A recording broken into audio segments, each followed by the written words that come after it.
The Power Moms Network, empowering moms to lift the world.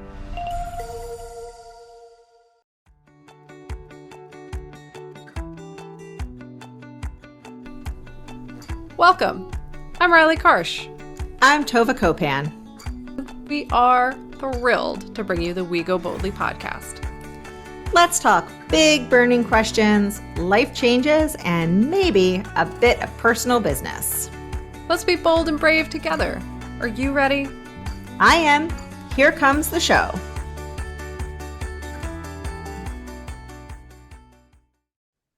Hello, everyone, and welcome to We Go Boldly, the podcast where we celebrate women stepping into power and living their most authentic lives.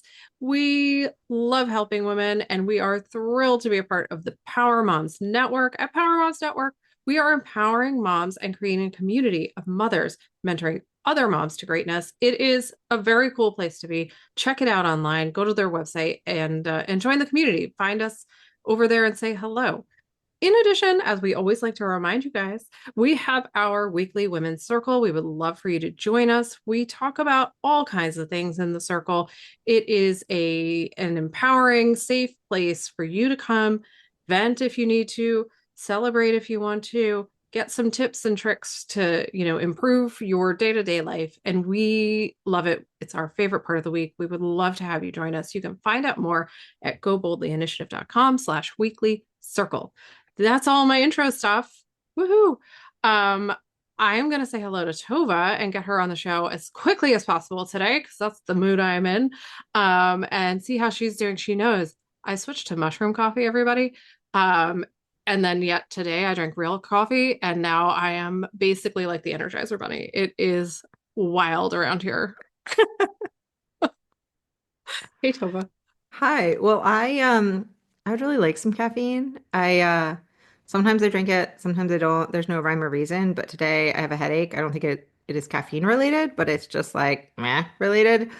And the general state of things. And so I would love some, but despite all of that and lack of caffeine, as you're like, you can vent if you want to. I just started hearing that song, like you can dance if you want to. And like that's all that's been in my head. So Yeah, that might need to be our new intro music. I like that. yeah, I know. So like if I just bust out singing that song, we did have a circle that we were part of that every once in a while there was like a dance break. It Yeah. was usually like not quite as peppy as I imagine us doing, but I mean, there's nothing wrong with a good dance break. So anyway, that's where my head is right now. I love it. It's good to take a dance break. It's good to allow yourself some space, some time to just feel the joy of life. And we've talked about this at length on the show that like I am, and maybe we talked about this just in the circle, but either way, I am struggling to find the fun. And so if dance breaks are fun for you, like get out there and shake whatever you shake and enjoy yourself. I think, we have to find those moments of happiness and joy in the midst of whatever craziness is happening on any given day. As you all know, it is season 12. We are talking all about writing your own story. We're talking about how you can be the person who's determining the next steps you're going to take, right? Like, what's the next chapter of your life going to be? What's the end chapter going to look like? You get to sort of push yourself in those directions. We can't control everything, obviously, much to my own dismay, but we can decide what steps we're going to take into the future. So that's what we're talking about today. And I'm excited to say we have a guest with us, and she is also a part of the Power Moms Network, which is even more exciting. So there's a lot of power momming happening in this place right now. Let me introduce you all to her, and then we will dive into our questions. So today, we are talking to Tricia Daniel. She is a wealth advocate for women and caregivers, the founder of the Starting Over Wealth Network, and the owner of SOWN Financial, a third-generation money expert with nearly 30 years of experience in finance and accounting. Tricia's passion for financial education and planning is deeply personal. After rebuilding her life following divorce, layoff, and becoming a caregiver just 1 month after her blended family wedding, she now helps women shift from financial shame to strength. Through faith-driven strategies, she empowers others to heal from worry to wealthy, knowing they are and have always been enough.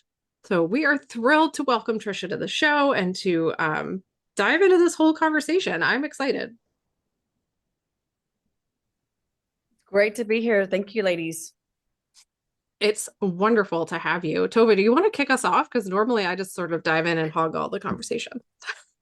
Yeah, and it's funny because we have talked to you and I feel like we've had some of these like larger questions. It's interesting because when we sort of know somebody but don't really know them, or when we know somebody for the podcast, we often know like the little things about their life. We don't know the big things. And I feel like we've only learned the big things about you.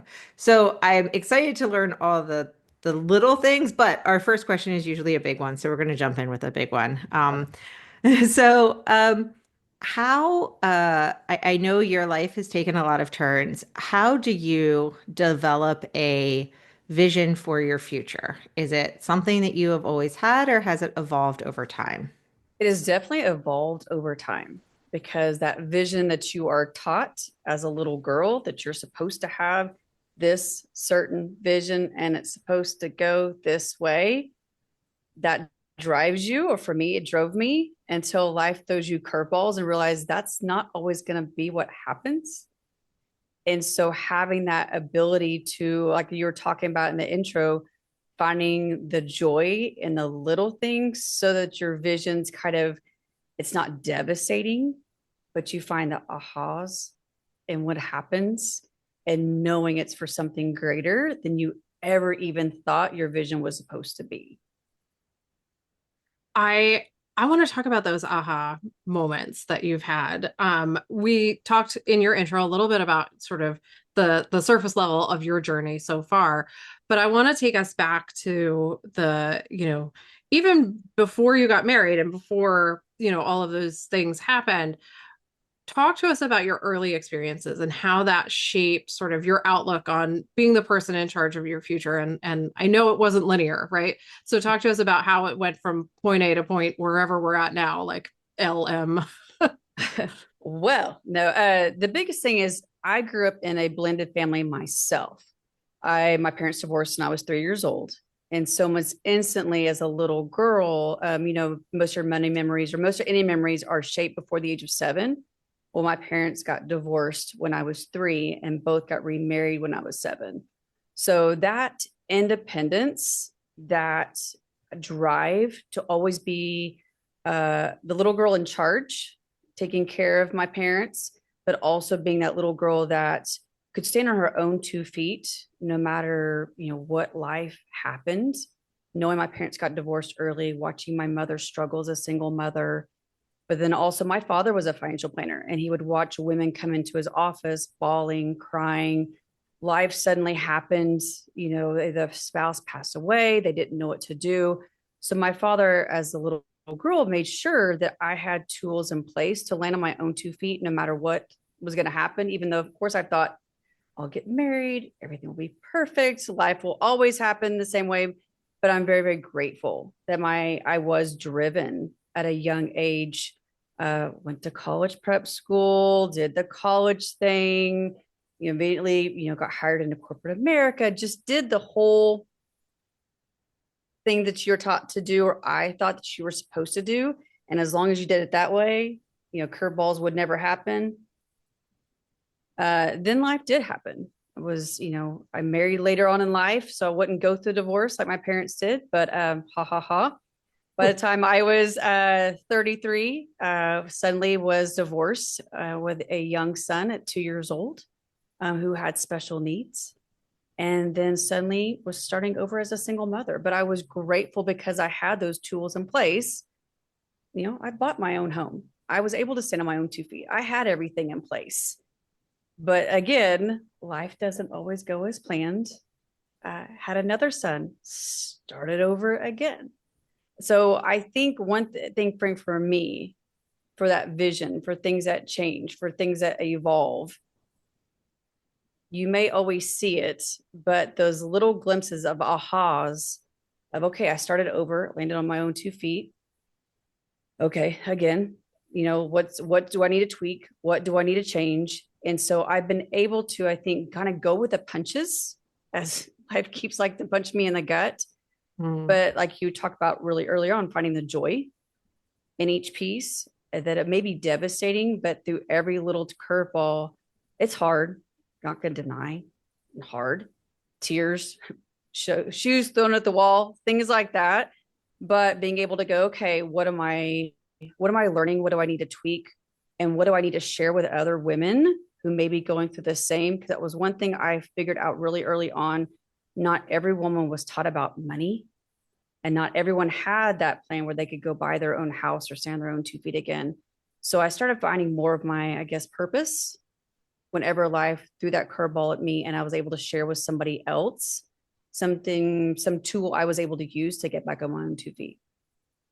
Can you describe for us like a little more about the aha moments? Like, can you describe a moment in your life where you just went, oh, this is, like this is a left turn when I thought it would be a right, or this is like, I shouldn't be doing whatever I'm doing anymore. I'm going to do this thing instead. The aha moment, I think, definitely came in 2015. I was a single mother of 2 and then suddenly laid off. Corporate America, I'll get another job, easy. 4 months later, 5 months later, I'm too old. I'm a woman. I'm a single mom. Suddenly, I was able to realize that my aha moment was having a separate stream of income, of being able to take my skills and realize that I wasn't defined by corporate America. I was able to take the things I had learned and the things I had cultivated and help other people with starting their own businesses, doing their own books, helping them run board meetings. So my aha was able to, wait, I've got some skills. I'm not going to let someone else define my skills for me. I've got some skills. I can create my own thing. So I was able to create additional streams of income to support my family, to support my son as he went through, additional needs that he needed, or my youngest son, additional things that he needed. Wait, I have a superpower. I can become a power mom. We talk about our power moms. I can become that power mom that can have separate streams of income. And so shifting from what I was told, society told me I was supposed to do, to wait, no, I can create my own thing. I don't have to be defined, and I can create other businesses, other things. I can be corporate American. I can be an entrepreneur, and I can be several different roles and not just one. I think that's something that's really hard to remember after you've been, whether it's laid off or let go or just downsized, or, depends on how you word it. But you forget that you had all of these skills and that you have all this knowledge, and you still have them even after you walk out of that building, whether virtually or actually a brick and mortar building, that like they don't get to actually keep those. And the process of trying to find a new job is often trying to like shift yourself and your resume to fit this new company that you're looking at or new job that you're searching for. And it does not help remind you that you were good at something. Like it doesn't help boost that up. So I think we've talked to people, and a lot of people, it is in those difficult times that they do sort of remember or realize, oh, hey, I actually can do these other things. But I think it's also so easy to have it go the other direction, where you end up taking a job that you don't like or that doesn't fit, because the farther away you get from that job that was boosting you up and making you feel good, the harder it is to remember that you had that. So my question is kind of a two-parter in like, how did you continue to remember that as you're getting farther away from your job and you're going, okay, now it's been 3 months, now it's been 4 months, and you're starting to make that pivot. But also, what advice would you give other people to? You can't just be like, well, don't get discouraged. Like what actual? I mean, you can say that if you want to, but um, what advice would you give others as they are trying to navigate that kind of experience where they're feeling stuck or down and out? The biggest part is not giving up, because it is a constantly evolving process. Because no, it's not all, rainbows and ribbons and sparklers. I still go through it. Because as you mentioned in my intro, I was able to get remarried after 15 years of divorce. 1 month after our wedding, my new husband, I married me a younger man. I thought it'd be great, but he injures his spine, loses his job. And, suddenly my life shifts again. What I had envisioned for my life was shifting again. So, I brought up the 2015 layoff, but then in 2021, 2022, my life completely started transitioning in another way. And I had to also evolve where it's not the skills I started using in 2015 going, wait, I didn't leave that at this job. I'm taking it with me. Even that separate line of work, that own business I created, it started evolving. Even my corporates, as you know, we were just on a call where I was still at my corporate job because I still have a corporate job because now I was able to take one that I love what I do. I kind of took a step down from that C-suite role to another role, but I enjoy the investigative part of accounting. I know it sounds crazy, but it's that I woke up from anesthesia the other day talking about audits and taxes. So if that amazing. says anything, they're like, you just said audit and taxes as you woke up from anesthesia. There's something wrong with you. But it's something that I was able to find too, that's something that brought me joy, that investigative fraud part of like diving into audits, that brought me joy. So to that person who may have gotten laid off, that may have started a business that's just not going as planned, it's sitting down and realize, okay, this part brought me joy. This part really brings me happiness. I'll wake up from anesthesia talking about it. But this part of like, it doesn't feel good. It's okay to keep changing. It's okay to keep evolving. It's okay to keep changing your vision because life's going to keep punching you in the gut. Times are going to change. You're going to be watching social media or the news and things are going to feel icky. But getting back to what brought you joy, what your superpowers are, you keep having to find it because it does keep changing, but that's okay.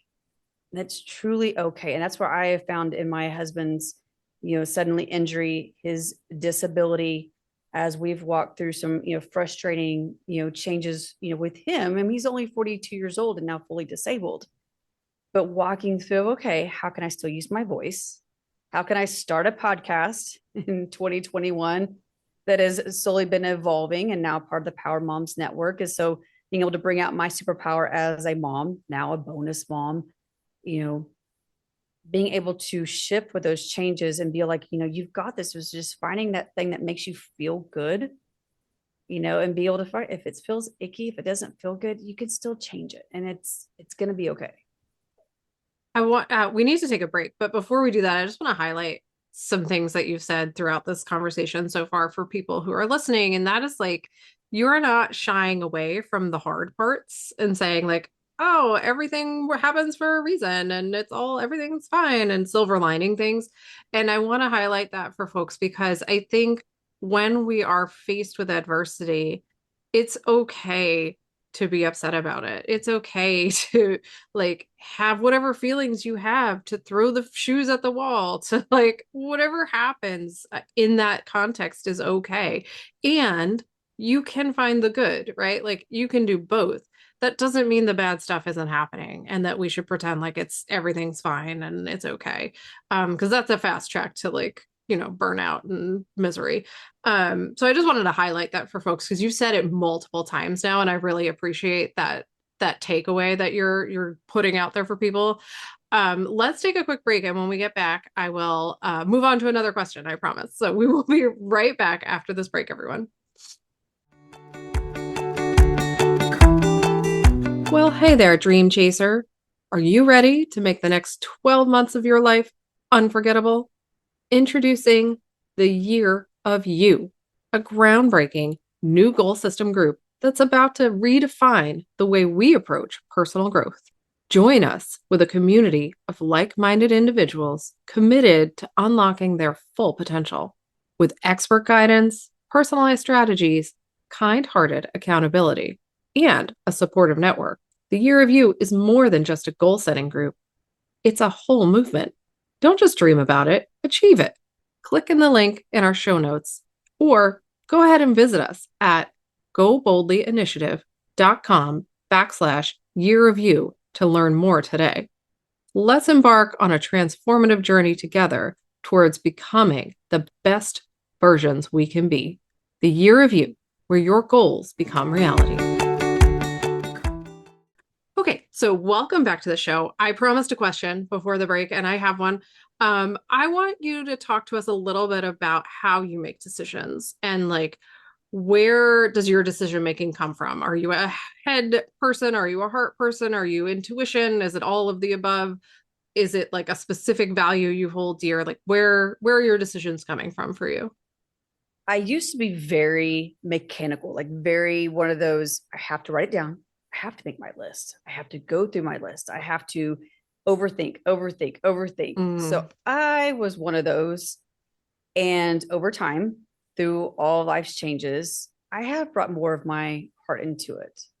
I have taken time just to sit, meditation, sitting in silence. Silence used to drive me crazy. I could not go anywhere without my music in my ear. And now I find I can process, big decisions, small decisions, and just that car ride with nothing on, or just sitting in meditations, breathing techniques. So I have now started to realize to bring my overall, as I call wealth, which is the overall state of well-being, bring that more into play when I'm making decisions, because the cookie cutter wasn't cutting it for me.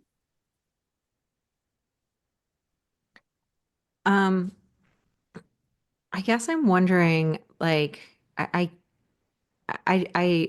keep thinking about, because I know one thing that you have found, I don't know if joy or satisfaction is in helping other women. And so I'd like to talk a little bit about that, because I keep wanting to say, like, what advice would you give? But I would like actually to take a step back more and say, okay, so at some point you realized um, you have all of this knowledge, but thanks to your dad, and I think you had mentioned when we spoke at another time, like your third generation financial person, not just a second generation. And so, um, when you started to realize that you have this knowledge that a lot of women don't have, but you can't just go up to people and say, so it looks like you're kind of bad with money. How can I help you?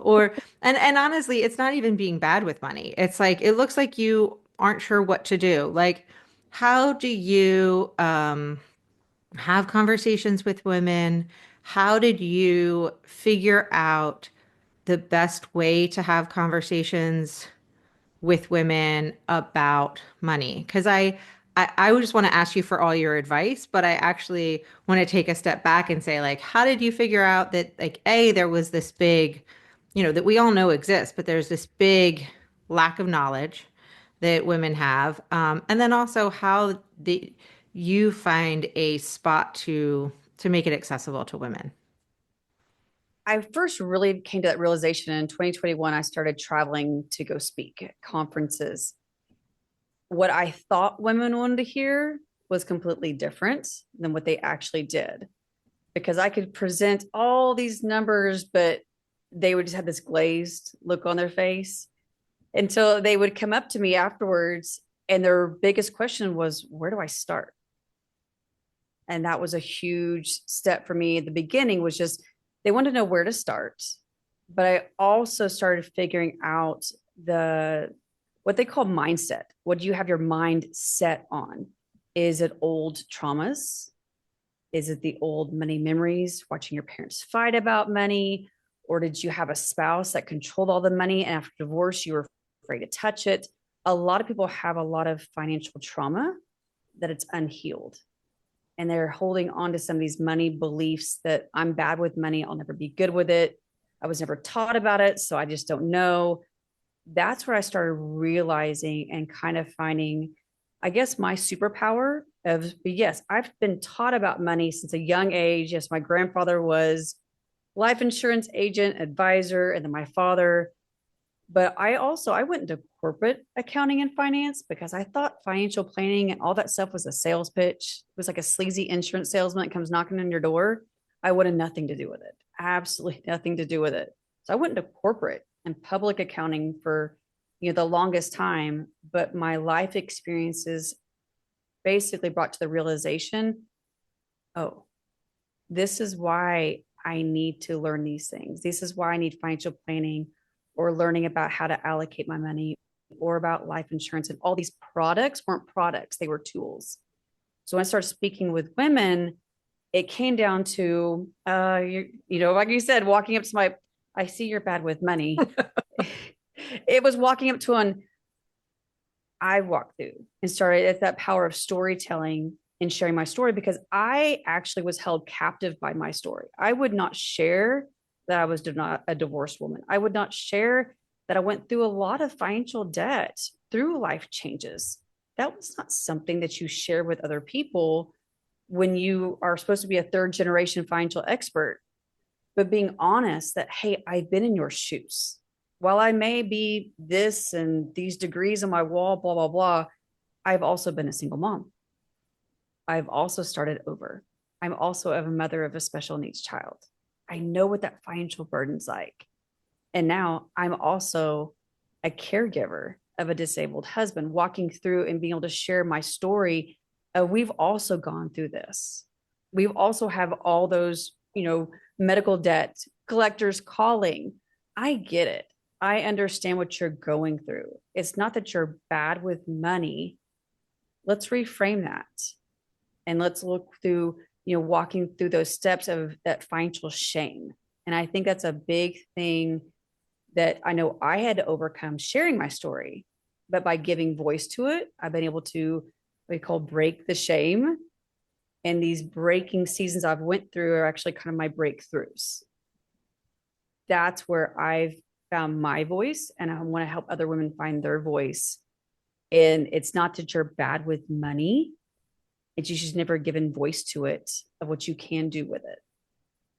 Talk to us a little bit about shame and how you got to the point where you could tell your story and you could share it. Like, what was the moment where you're like, so what? I'm just going to say the words out loud, and that's going to be my story, and people are going to hear it. And then I'm going to write my own story from there. And it's going to be a whole different story, because just because this is my story now doesn't mean it's my story for the rest of my life. What was that moment for you? It was like you talked about, you have a weekly meeting, like a weekly circle. It was one of those. It was a mastermind of women. And I grew up with, middle school, private school, middle school trauma of I don't talk to women. Yes. Yeah. It's just, and I made myself get uncomfortable to start kind of breaking out a little bit when I was going through a struggle in 21 and in 2020, when we were all going through the 2020 years. But it was a group of women, and I was handed the microphone, and I started sharing my story of debt, of starting over, not once, but twice. I started sharing all those shameful things I'd kept hidden. And, it was shocking. I just thought, oh my gosh, these women are going to judge me, just like those middle school girls, because I didn't have all my Guess jeans, we all know those. Oh yeah. And the women afterwards just kept coming up to me and saying, thank you. I've started over twice. I also was not married when I had my second kid. I've also gone through debt. I've also, and they were just like, thank you for not, so they didn't feel so alone. And that's where I realized a lot of women, when they sit in shame, they feel so isolated and they feel so alone. They feel like they're the only ones that go through that. And if anyone knew, and that's when I found out, because they knew, I had a connection. And because they knew, I was able to kind of like release that shame and go, wait, that's not going to hold me back anymore. And it also started revealing to me my mother, who was a woman who allowed shame to overcome her life. She used to dance around a room and take over a room. And because of financial shame and other kinds of shame, she allowed it to, I mean, pretty much almost age her body. She was 70 years old when she passed, and she had the body of a 90-year-old because she allowed that money, the body keeps score. Her body kept score. And she passed away way too early because shame really held her back. And that's where I was like, it's not going to hold me back anymore. I'm going to release it. And when she passed, it's almost on the 4th anniversary, April of 2021, the time of this recording. When she passed, I was like, it's not going to hold me back anymore. And I took that one moment of just taking the mic and just saying, hey, this is my story. And those women coming up to me later on, it just broke something free in me. And I'm just going to keep it going. I want to ask one more question, and then I promise Tova will stop. You almost answered the question I have been wondering since you started talking about this. Do you remember how you physically felt before and after that experience of sharing your story? Can you share that with people? Do you remember if you were like, no, and then afterwards it was just like I want people to understand what happens when you release shame. Your stomach. I mean, you just feel like there is this big goopy glub of something in your stomach. I mean, it's just there. It's just pit, and you feel like this weight is on your chest, almost like you can't breathe. I mean, it's just like a weight on your chest. You can't breathe. And then once you get that little bit of breath out and you say those first words, it is like a weight just slowly comes off your chest and you feel your shoulders going back a little bit. And especially afterwards, when someone comes up and gives you that hug, where they're not pushing you away and they give you that hug and you feel your shoulders go back even more and you feel that deeper breath, that really expanding breath. And you just feel like you're full. I mean, that breath is completely extended in every part of your lungs from you where you can't breathe to you can breathe again, just from releasing that shame. So Riley and I were at a conference a couple years ago, and the keynote speaker, Jen Hatmaker, started the conference by she spoke, but then at the end she had, I don't know, she sort of had, I don't remember the format, but people just started like yelling out essentially traumas that they were experiencing, whether it was a special needs child or breast cancer or whatever it was. And then I don't know if we all raised our hands or I don't remember, but the whole point was that like there is at least one other and probably many other people in this room experiencing it. And it was at the beginning of the conference, and I think it changed the entire conference because I think everything that you experienced by you telling your story, maybe it wasn't as cathartic quite as that, but it had that release of like, I don't have to be ashamed of this because there's at least, 50 other people who have had that experience. And it's so powerful. It's scary. It's really scary. Oh, it's completely scary. But just by giving voice to it, and that's where I always felt like, we were taught to be silent, or I was. Be silent. Just sit still. Don't say anything. Just sit there and just just smile and and be able to give voice to it, that I don't have to be ashamed of it, or what someone told me I was supposed to feel was no longer valid because I validated my own feelings by giving voice to it. It's not something that's, and I have to still work at it. I want definitely your listeners to know, because it's something you have to still work on, because shame sneaks in all the time, because life keeps changing. Social media keeps scrolling and, the news keeps happening, but being able to give voice to it. So whether it is a journal, whether it's writing it out and then going and, shredding it somewhere, or just going in your car and screaming it out loud. Sometimes those little things of just giving it a voice where it doesn't lie in your head anymore. And it's just not seeping in, because it keeps happening. It keeps happening. And I know with my husband's disability, it kept happening, because suddenly, here I am, newly remarried from a family of 3. Now I have a family of 8. It's a combined 6 boys. And all of a sudden I'm responsible. I mean, it's hard. It's hard. Yeah. I'm not going to deny it's not hard. And yes, I screamed several times in my car, probably still a hole in my wall for my shoe, but I'm giving it voice, and I have to constantly give take my own advice or take my own lessons or give myself my own reminders, because shame will sneak back in at any time. It's not just a one and done thing, but giving it voice, just a little voice, I mean, completely shatters it in ways that you never imagined. Yeah, absolutely. So I Go have, ahead, I have Tama. I have another, I'm going to butt in and ask Do it. another question. Do it. So, I have a question because I don't know if you've had this conversation with your dad or with other, like financial advisors who have worked predominantly with men. And my question is, do they struggle? Well, it's kind of a two-part, three, I don't know, many-part question, but like, do men struggle with the shame aspect? Or, and rather, do they need to get past it in order to work, like do the work that they need to do with money? Or, so I guess that's a yes or no question. Or is it like that they still have the shame, but it's so repressed that they just like deal with the money anyway? And is it kind of a woman's superpower that it's like we have to deal with this stuff first, but then we're able to deal with the money in a healthy way? I don't know if you followed all that. I guess I'm just wondering how is it different when you're just working with men?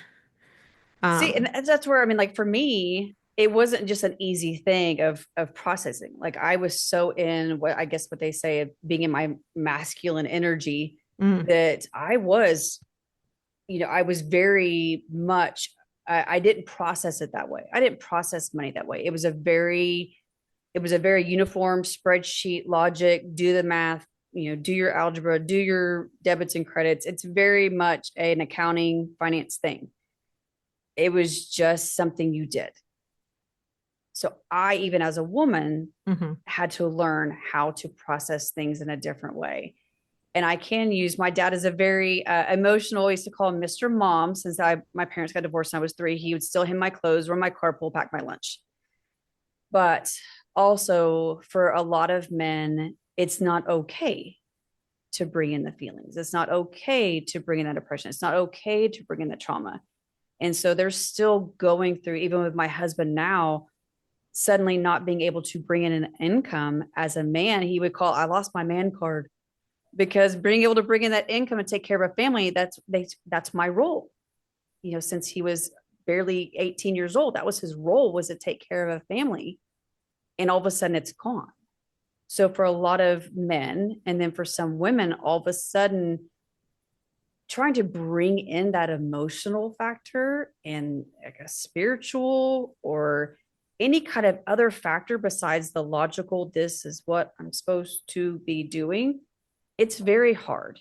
And so whenever I talk about wealth being that 12th century definition of overall well-being, that my mentor Patrice Washington brought that to light to me, that it's not just about money, it's about our overall state of health. Most people still don't bring those factors in. And so why my dad actually would teach me about money based on Maslow's hierarchy of need. So a lot of financial planners and a lot of financial advisors, you are taught to convey it based on your hierarchy of need and those emotionals, but sometimes there's that disconnect. Hmm. And so I know for a lot of planners, male or female, bringing in that emotional factor, it's still very hard because that's not how you're trained. When you go through your advisory training, your securities testing, that's not something that's at behavioral science. So financial therapy is a very new area. Behavioral finance is a brand new area coming to light. There's actually master's degrees coming out. There's a financial therapy association. There's new tools coming out and coming to light that a lot of people can dive into, just not a lot of people know about. And so I definitely want to bring that to the surface. There's more tools. But for men, when you speak to men, it is very hard, especially coming from a woman to a man, it still plays the man card. Because if you it still goes on today, if you can go to a financial advisor or financial planner's office and it's a male sitting across the table, they will still look to the husband. Hmm. They will still ask a woman. I heard this the other day. They still ask the woman to bring her husband or spouse to the table. So it's still conversations that are still depend on your region, way of life. There's still people that are still kind of stuck, and there's still the people that it's very logical based, and they don't bring in those conversations of overall well-being into those conversations and bring to the table. Yeah, If that answers all your questions. Yeah, no, it does. It does. I think the good news is, and not to silver lining it, but just to note the good news is that, there's people like you out there. And there are other financial planners and people in the industry who do have like an emotional intelligence to them and can come from that perspective. And so to people listening, if you were in need of somebody to help with, your financial mindset, as you're saying, obviously we'll suggest they reach out to you. But like there are it's like getting a therapist, interview people. Don't just pick the first person, because there may be somebody better suited to you out there. We need to take another quick break. So I want to do that. And when we come back, I want to talk a little bit about what you're doing right now and your future and all those fun details. But we will be right back after this break, everyone. Hey, pod friends, it's us again. Looking for a place to collaborate, an opportunity to share your knowledge? Have you been working so hard on a podcast, book, course, product, or retreat? Do you have insights that could light up our podcast? Well, we want to hear from you. We would love to support you in all that you are and do. Join us at Go Boldly Initiative, where we celebrate diverse perspectives and share the wisdom of our incredible community. Whether you're an expert, a hobbyist, or simply love learning, we invite you to reach out with your ideas. Visit our website at goboldlyinitiative.com/podcast guests to pitch the show, or shoot us an email at hello@goboldlyinitiative.com to talk all things collaboration, advertising, and affiliation opportunities. Become part of our growing family. Let's make learning an adventure together. Okay, so welcome back to the show. Before the break, I mentioned I want to talk, future looking, I think. And can you talk to us about sort of what impact you're hoping to leave with the work you're doing? What are you doing to work towards that impact? Sort of what are your plans and goals and things of that nature? All the future things. Yeah. Well, just like you talked about, a lot of women struggle with finding that advisor, that planner that fits them perfectly. And so part of SOWN Financial, and it's SOWN, and that's and along with my podcast, Starting Over Wealth Network. And so I am building a network of referrals, financial planners, financial consultants, financial coaches that all have a specific, they specialize in women after divorce, or they specialize in caregivers. They specialize in and have a certification in financial therapy. And being able to kind of have that referral service, that network that you can lean into and feel comfortable with, because that's the hardest conversation, is you're trusting your money with somebody else. And so you want to feel like it's your therapist. It's somebody you can really talk to and have those conversations with. And myself or somebody else, not everyone's a perfect fit. So being able to find that person that's perfect for you, I think is key. And so, yes, I am starting this network. So I am currently building it out right now. So stay tuned on startingoverwealth.com. But I am started building what I call a care package. We all watched the floods happen in 2024 in Carolinas. We all watched the fires that happened, in California, and where people's lives changed in an instant.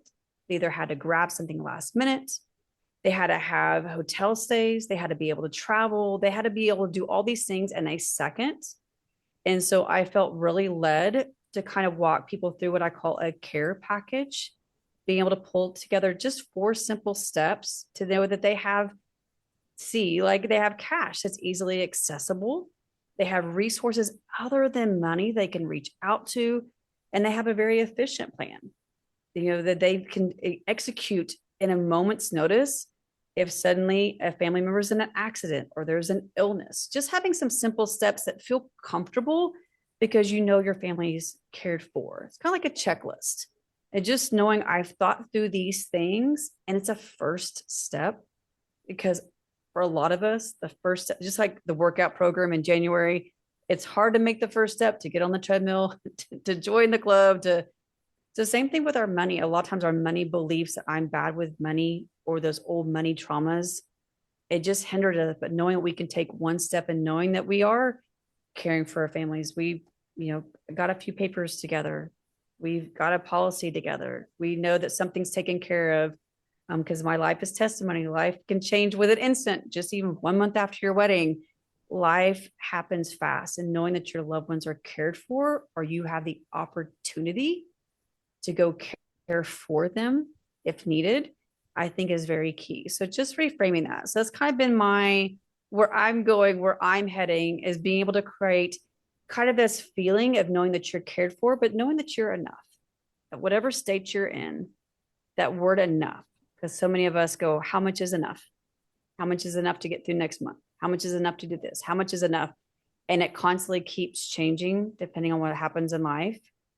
And so being able to create a space, a container where women feel like they are enough as they start building is what I'm creating at triciadaniel.com. And I'm calling it expandingtoenough.com, where people can come and they feel like they can expand and know that they're always enough. I love it. Tova?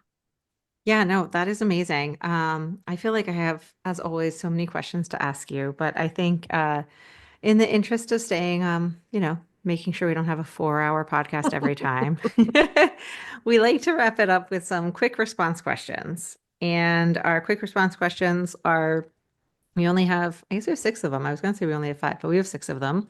And we do not allow ourselves to do follow-ups. We've only broken that rule one time, and we're going to get back on the horse and not break it again. So we just asked for a quick response. So if you're ready, all right, here we go. I love it. Stretch out first. Yep. What's your favorite way to unwind after a long day? Front porch, sitting out in the front porch. What's one thing on your bucket list that you haven't done yet? Go travel to Alaska. What's your go-to comfort food? Mexican food. If you could instantly master any skill, what would it be? Oh, it would be drawing. I can't draw. I'm awful. What's a hobby you've always wanted to pick up but haven't yet? Wow, that's a good one. I would love to sew. And this is the last one. Describe yourself in 3 words.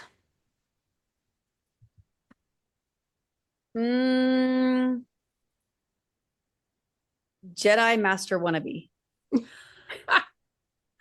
That's the best answer we've ever had. I was going to say that could be our best ever.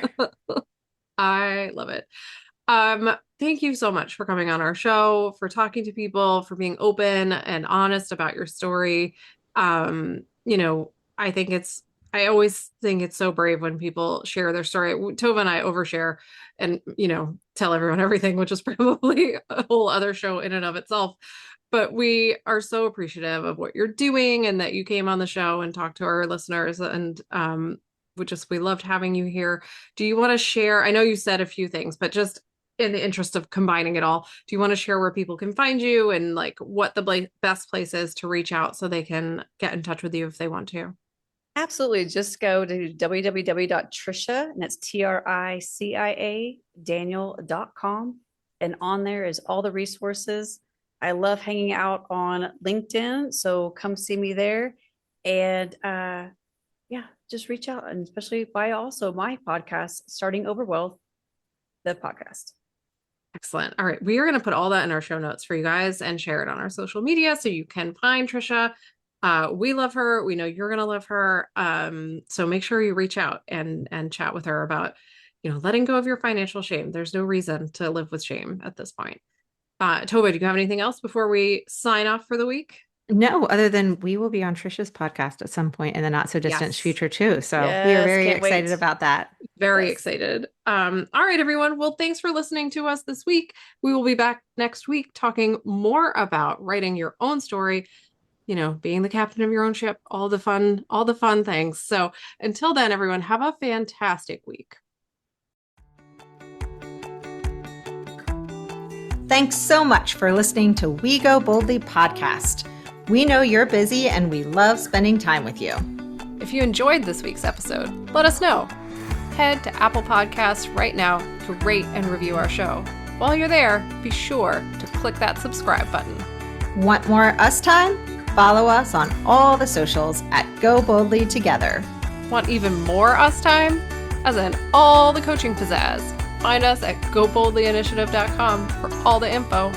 We will be back with more excitement, research, and deep thoughts next week. Until then, keep on being the bold, brave, amazing people we know you already are.